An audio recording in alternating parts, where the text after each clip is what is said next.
Bonjour et bienvenue sur Europe Hebdo, votre revue de presse européenne hebdomadaire.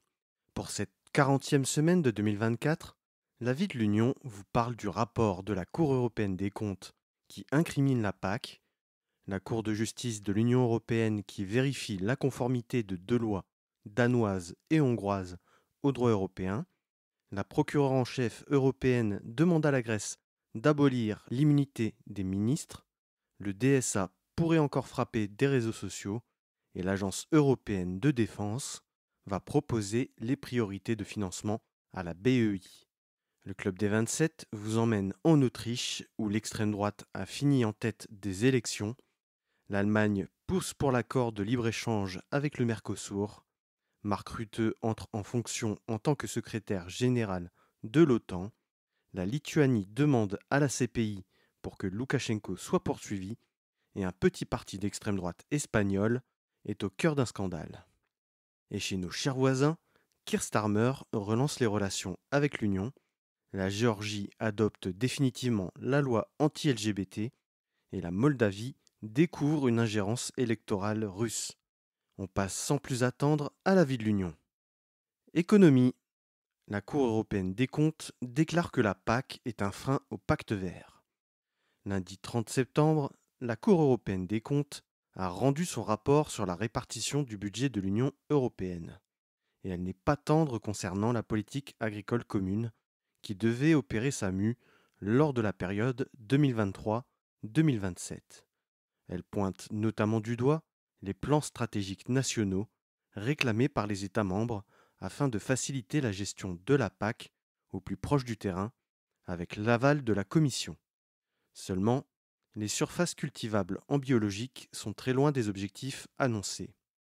L'objectif des 25% de surface bio d'ici à 2030 semble totalement fantasque, avec un rythme de croissance disparate selon les États et pas assez rapide. La Cour des comptes pointe du doigt la gestion de certains pays qui octroient les aides destinées à l'agriculture biologique sans de sérieux critères d'évaluation. Par exemple, en Irlande, 91% des agriculteurs sont éligibles à l'éco-régime et la France atteint même un niveau de 99,9%. La Cour des comptes propose que la PAC bascule vers une obligation de moyens et non de résultats. Sans surprise, elle indique que les réformes d'urgence du printemps dernier, pour répondre à la colère des agriculteurs, ont encore plus affaibli l'ambition environnementale de la PAC. Justice. La CJUE passe en revue une loi danoise et une loi hongroise. Cette semaine, la loi dite ghetto au Danemark et la loi sur la souveraineté en Hongrie devaient être passées au crible par la plus haute juridiction européenne. Tout d'abord, la loi ghetto au Danemark.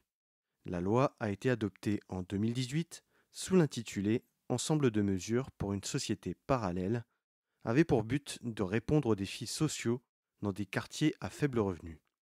Dans ses objectifs, elle ambitionnait de réduire la concentration de population immigrée, de diminuer le taux de chômage et d'améliorer les normes d'éducation.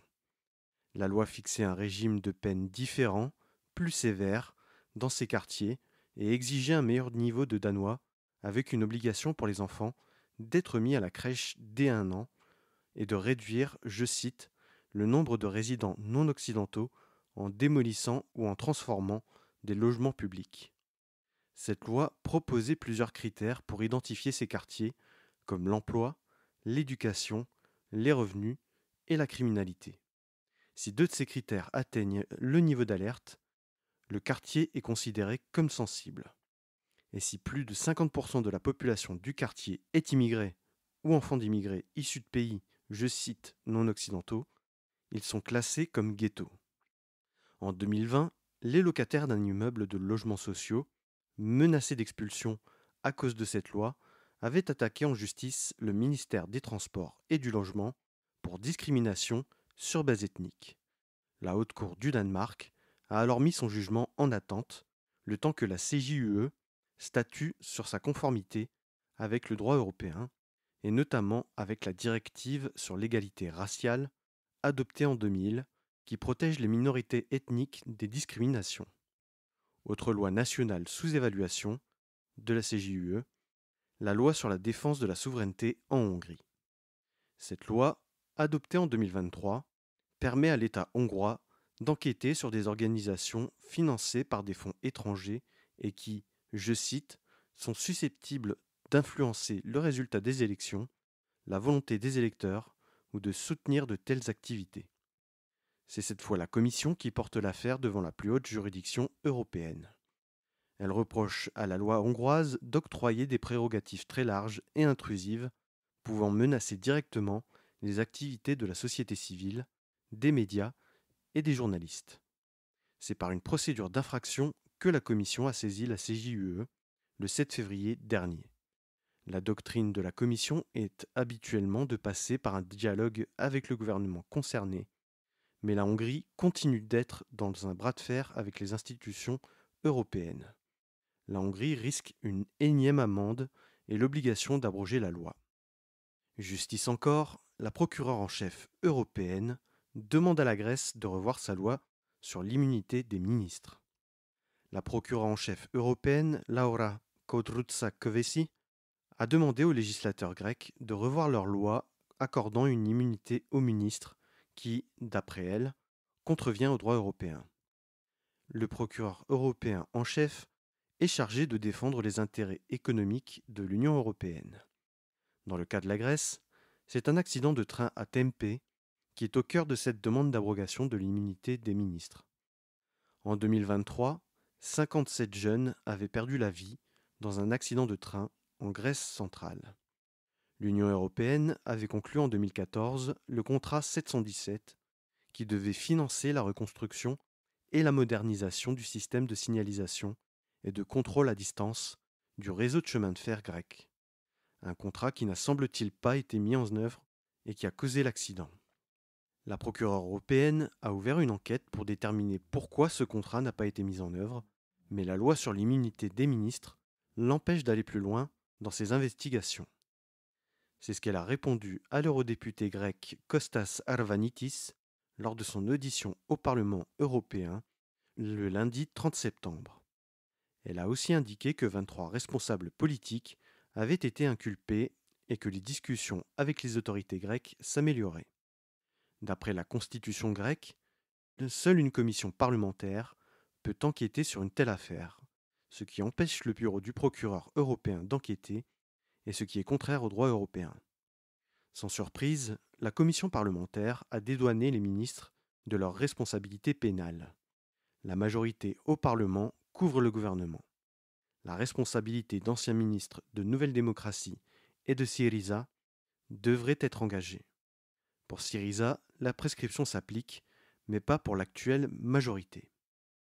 Numérique, l'algorithme de YouTube, TikTok et Snapchat dans le viseur.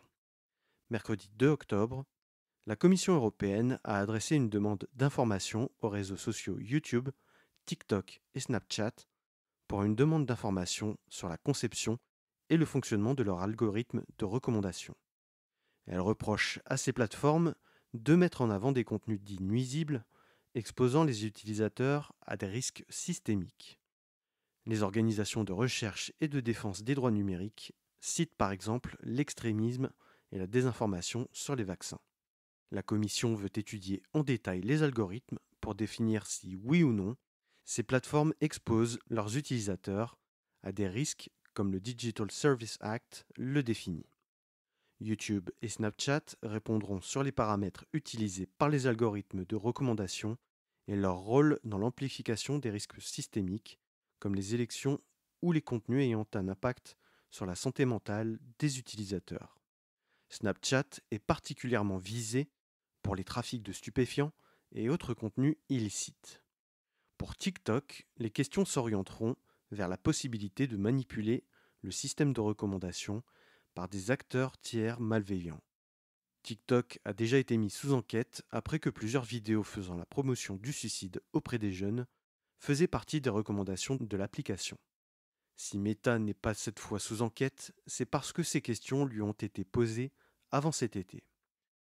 La réponse des 3 plateformes citées devra être donnée avant le 15 novembre. Ce n'est pas encore une mise en cause, ce n'est qu'une première étape de prise d'information, préalable à l'ouverture d'une potentielle enquête formelle. Cette enquête s'ouvrira si les réponses des plateformes sont jugées insuffisantes. Défense. L'Agence européenne de défense va conseiller l'ABEI sur les financements prioritaires. Cette semaine, l'Agence européenne de défense a annoncé s'entretenir avec la Banque européenne d'investissement pour identifier conjointement les projets de sécurité et de défense dans l'ensemble de l'UE dans l'optique de leur financement. Pour rappel, la BEI n'avait pas pour mandat de financer les dépenses liées à la défense. Mais depuis le début de la guerre en Ukraine, ce mandat a été remis en cause afin d'intégrer le financement d'armement. Ce rapprochement entre l'Agence européenne de défense et la BEI se focalisera sur les technologies à double usage, c'est-à-dire les technologies qui peuvent à la fois être utilisées de manière civile et militaire. L'AED se chargera de faire le lien pour la Commission et les États membres afin de définir les priorités de financement. La BEI est aussi en lien avec le service diplomatique de l'Union européenne et l'état-major de l'Union européenne, les deux étant sous l'autorité de la haute représentante pour les affaires étrangères et la politique européenne de sécurité commune, Kaja Kallas. Désormais, il faudra mobiliser les 27 pour qu'ils définissent les priorités de financement. Le directeur général de l'Agence européenne de défense, Jirgi Shelivi, rappelle que les dépenses militaires ont augmenté ces 8 dernières années. Dernier chiffre en date, les 27 ont dépensé 240 milliards d'euros pour la défense en 2022, démontrant une réelle volonté de relancer les politiques de défense. Passons désormais au club des 27. Autriche, le FPE arrive en tête des législatives. Même si ce résultat était attendu, le FPE a fait mieux que prévu. Dimanche 29 septembre, les Autrichiens étaient appelés aux urnes pour désigner leur prochain député. Et ils s'y sont rendus en masse. Le taux de participation a atteint les 78%. Même si les résultats n'étaient pas définitifs dimanche soir, il ne faisait nul doute que le FPE arrive en tête.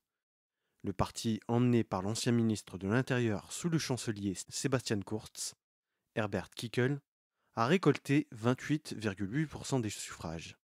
Suivi de près par le Parti populaire, le VP, du chancelier sortant Karl Nehammer, qui s'en sort lui avec 26,3%.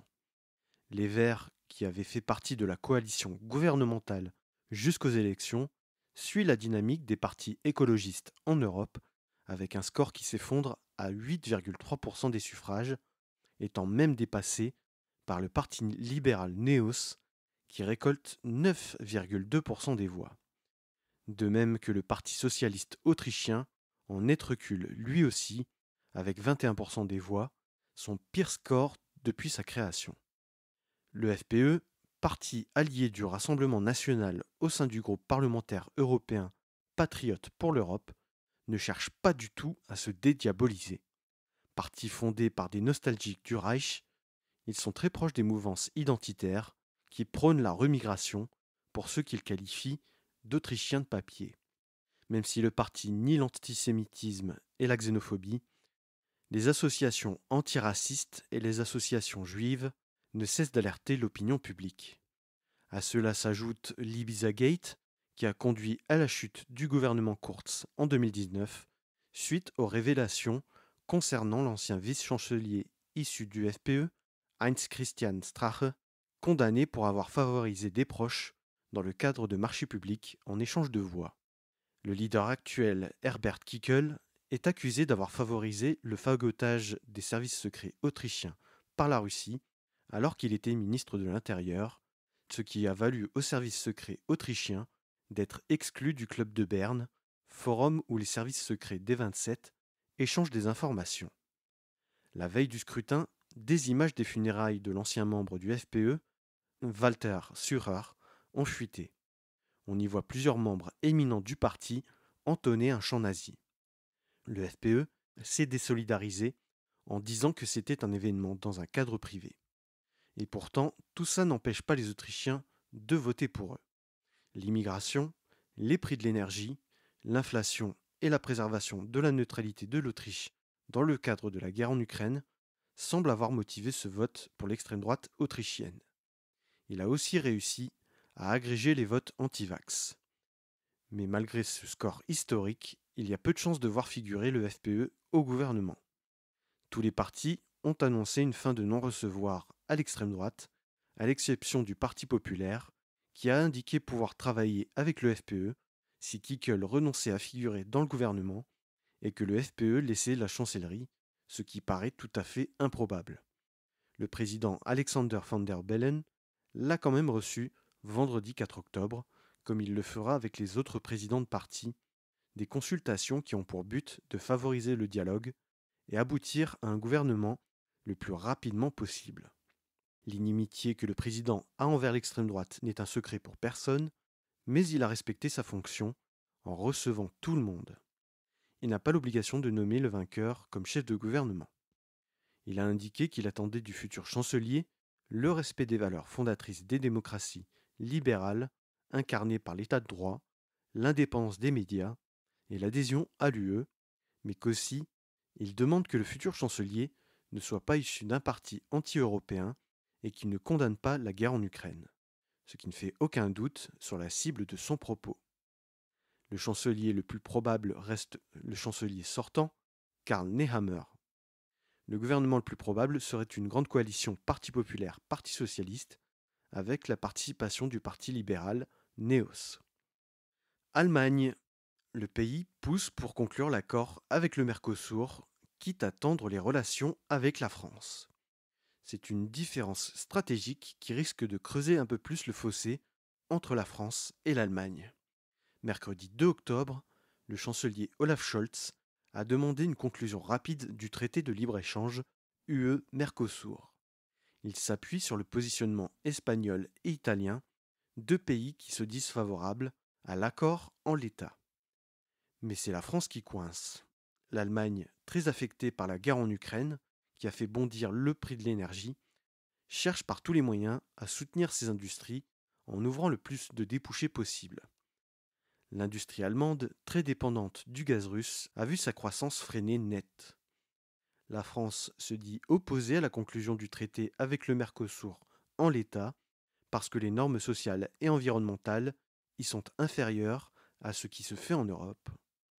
Cette revendication fait écho à la grogne des agriculteurs, depuis le début de l'année, qui se disent victimes de concurrence déloyale, puisque les pays avec qui l'UE a des accords exportent des produits dont les normes sociales et environnementales sont bien plus faibles. Aussi, l'Allemagne reproche à la France son offensive à l'égard des véhicules électriques chinois biberonnés aux subventions chinoises, qui pourraient là aussi amener une concurrence déloyale et rendre vulnérables les acteurs européens. Les constructeurs allemands produisent en Chine et seront sanctionnés aussi si l'Union européenne décide d'alourdir les frais de douane. Par cette manœuvre, Olaf Scholz presse Emmanuel Macron de choisir entre des débouchés commerciaux qui pourraient relancer l'économie européenne en s'ouvrant un marché de 700 millions de Sud-Américains tout de suite, ou de finalement accepter les voitures chinoises telles quelles.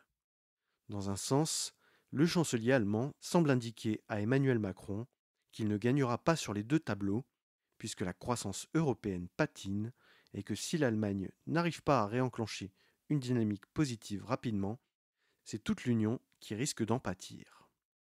Autant, Mark Rutte entre en fonction et fait de l'aide à l'Ukraine une priorité absolue. Mardi 1er octobre, c'était officiellement le passage de relais entre Jens Stoltenberg et Mark Rutte pour le poste de secrétaire général de l'OTAN.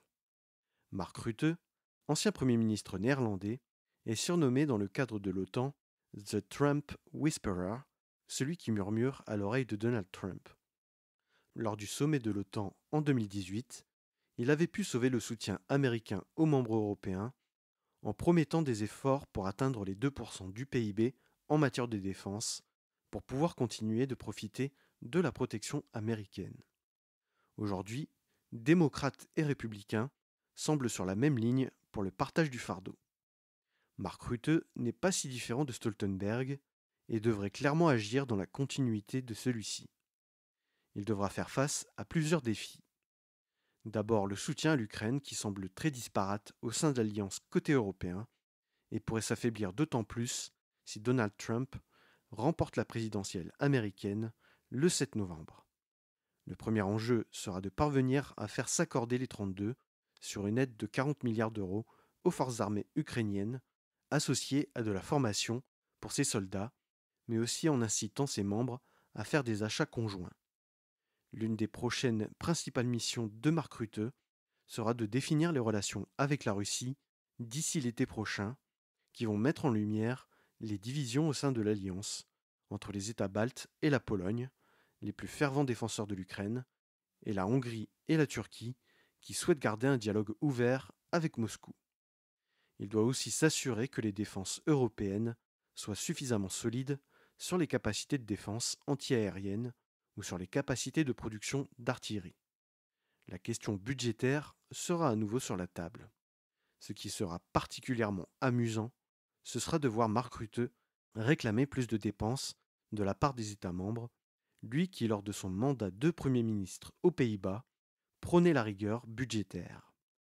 23 des 32 pays de l'Alliance respectent la règle des 2%.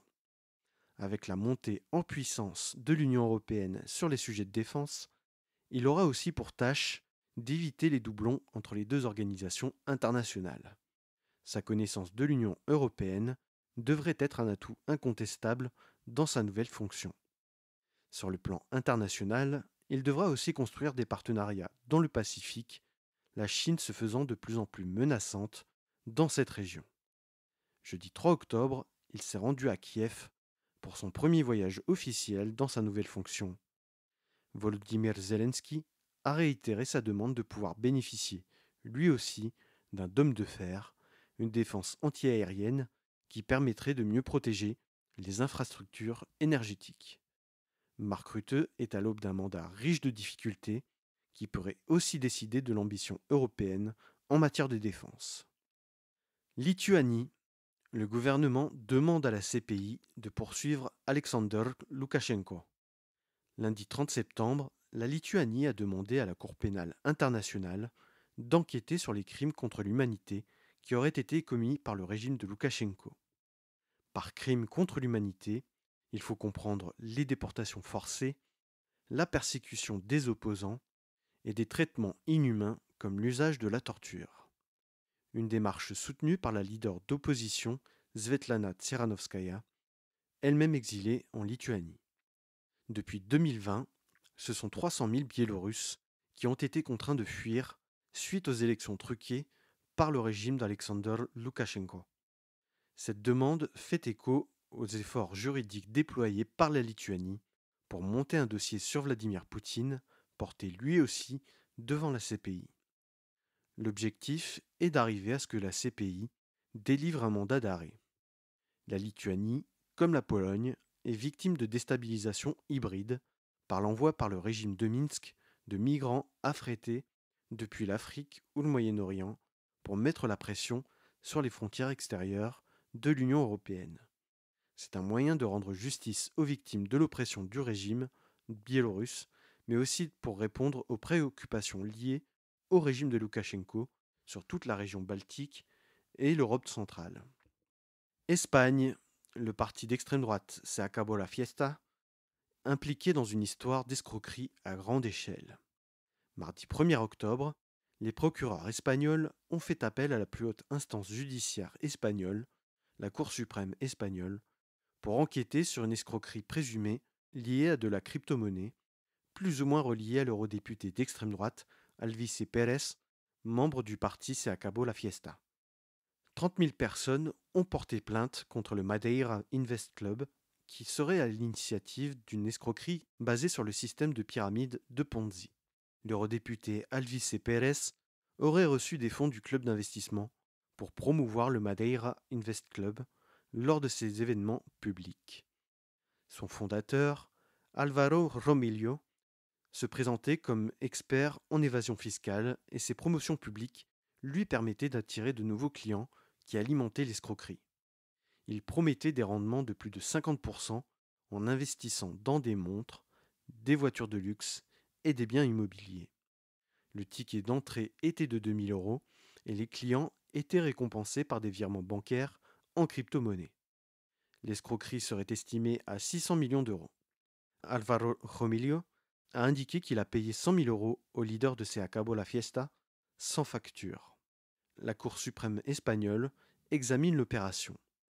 Cela pourrait être un délit financier inédit concernant un parti politique espagnol. Alvise Pérez jouit de son immunité parlementaire en tant que député européen. Le parti qui a fait sa demande pour rentrer dans le parti des conservateurs et réformistes européens, parti qui rassemble par exemple le Fratelli d'Italia de Giorgia Meloni ou le PIS polonais, devrait voir sa demande rejetée en l'état de la réputation du parti espagnol. La plateforme de crypto-monnaie a cessé ses activités le 16 septembre et Álvaro Romilio est injoignable. Passons enfin à la rubrique Nos chers voisins. Royaume-Uni, le Premier ministre Keir Starmer à Bruxelles pour réinitialiser les relations avec l'Union. Mercredi 2 octobre, Keir Starmer s'est rendu dans la capitale européenne pour y rencontrer la présidente de la Commission européenne, Ursula von der Leyen, et la présidente du Parlement européen, Roberta Metsola. Au menu des discussions, hors de question de parler d'un retour dans le marché unique. Le Premier ministre britannique veut avant tout parler de défense et de sécurité, avec en premier sujet l'immigration et le contrôle des frontières. Côté Union européenne, la volonté est de relancer la mobilité des jeunes avec le Royaume-Uni. Aussi, les guerres en Ukraine et au Moyen-Orient ont fait partie des sujets de discussion afin d'aligner la position des deux côtés. Même si l'intention n'est pas de revenir dans le marché unique, la question commerciale entre le Royaume-Uni et l'Union reste aussi essentielle que compliquée.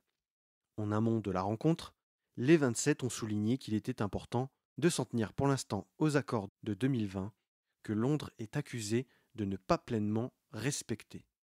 Finalement, la visite de Keir Starmer est restée très diplomatique, n'accouchant d'aucune annonce officielle, sauf peut-être la déclaration commune qui fait état d'une coopération renforcée à venir.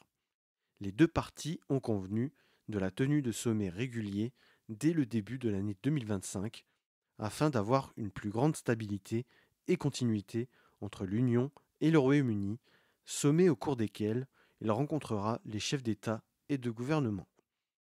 Ces sommets traiteront de l'économie, du dérèglement climatique, de la sécurité énergétique, de l'immigration clandestine et de la sécurité. Finalement, la réforme de la mobilité des jeunes a été rejetée en bloc, pour le moment, côté britannique. La dynamique entre Union européenne et Royaume-Uni semble relancée, mais restera à convaincre les 27 des bienfaits de renouer un dialogue enthousiaste avec le Royaume-Uni. Géorgie, la loi anti-LGBT définitivement adoptée. Le veto de la présidente Salomé Zourabichvili n'aura pas suffi. Elle a refusé de signer la loi restreignant les droits LGBTQIA+, le mercredi 2 octobre. Adoptée 2 semaines plus tôt par le Parlement géorgien, la loi interdit, je cite, la propagande des relations homosexuelles et de l'inceste dans les établissements d'enseignement et les émissions de télévision et restreint les manifestations et rassemblements comme la Pride, mais aussi les transitions de genre, l'adoption par les couples homosexuels et transgenres, et annule les mariages homosexuels célébrés à l'étranger de manière rétroactive. Un veto de la présidente facilement contourné par le Parlement jeudi 3 octobre, puisque le président du Parlement a promulgué la loi. Une formulation choquante pour la société civile qui reproche aux partis au pouvoir de mettre sur le même plan inceste et homosexualité. Il y a 2 semaines, l'Union européenne avait déjà demandé à la Géorgie de revenir sur son projet de loi et que cette nouvelle loi éloignait un peu plus la Géorgie de ses aspirations à rejoindre l'Union européenne. Moldavie, un système de vote pro-russe mis au jour quelques semaines avant la présidentielle. C'est un système d'achat de vote pro-russe immense qui a été mis au jour par la police nationale moldave. Jeudi 3 octobre, la police moldave a révélé que des Moldaves ont reçu plus de 15 millions de dollars pour voter contre la présidente sortante, la pro-occidentale Maia Sandu, lors de la présidentielle, et contre le référendum pour l'adhésion à l'Union européenne qui auront lieu le même jour, le 20 octobre. Les 13,6 millions d'euros ont été distribués sur le seul mois de septembre, ce qui démontre une volonté de déstabilisation claire du pays, déjà scindé en deux par la quasi-enclave russe de Transnistrie. Plus de 100 000 personnes ont été impliquées, ce qui impressionne les autorités. Ce serait l'oligarque Ilan Shor qui serait le principal commanditaire de ce réseau d'achat de voix. Réfugié à Moscou pour éviter de purger une peine de fraude et de blanchiment d'argent, il garde intacte sa volonté d'unir les mouvements pro-russes moldaves. Son système a été élaboré en recrutant 139 chefs territoriaux qui ont enrôlé eux-mêmes 70 000 sympathisants payés entre 46 et 93 euros par mois pour voter pro-russe à la présidentielle et non au référendum sur l'UE.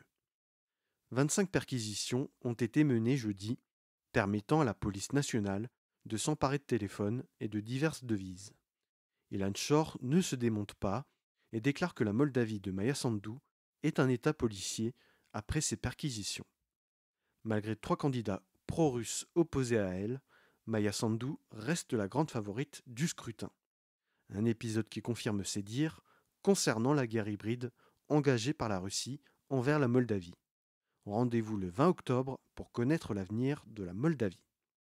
Voilà, c'est ainsi que s'achève la 40e semaine européenne de 2024. Merci pour votre écoute. Si vous avez apprécié cet épisode, abonnez-vous sur votre plateforme préférée, que ce soit Spotify, Deezer, Apple Podcast, Amazon Music, YouTube ou YouTube Music, et n'oubliez pas d'y laisser votre avis, que ce soit en nombre d'étoiles ou en like. Pour ne rien rater des publications du podcast, suivez Europe Hebdo sur Facebook, Instagram et LinkedIn, et n'hésitez pas à liker, commenter et partager les publications pour en augmenter la visibilité.